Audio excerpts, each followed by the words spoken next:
जय जगन्नाथ बंधुगण स्वागत करुच्ची कथा ओडिया यूट्यूब चैनल को। आपण एही चैनल रे ओडिया रे प्रचलित किछि कथा और प्रथा विषय रे भल भल तथ्य जानिबा को पाई परिबे। आजिर एही वीडियो रे विवाहिता महिला माने गोडरे मुदी पिंधंती काहेकि एवं एहा द्वारा कौन लाभ होइथाय से विषय रे हमें जानिबा। हिंदू धर्म रे साधारणतः विवाहिता नारी माने गोडरे मुदी पिंधि थांती। यह विवाहिता नारी मानकर अन्य एक मुख्य आभूषण कहले चले। यहाकू पादर गोटे किंबा दुईटी आंगुठी रे पिंधा जाई थाए। तेबे पादरे केबे भी सुनार मुदी पिंधिबा उचित होई न थाए। पादरे रूपार गोड़ मुदी पिंधिबा शुभ बोली मना जाई थाए, कारण रूपा हेउची चंद्रंकर प्रतीक। यह द्वारा शरीर को शीतलता प्राप्ति होई थाए एवं मस्तिष्क मध्य ठंडा रही थाए।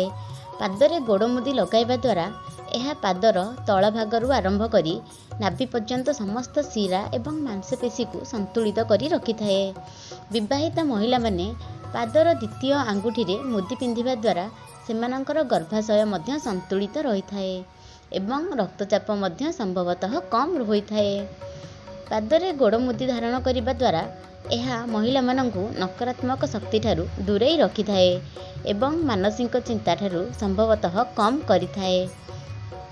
आउ गोटे मुख्य कथा हेउची, आपण जदि नुआ गोड़ मुदी लगाउछांती तेबे केवल सोमवार दिन ही लगांतु।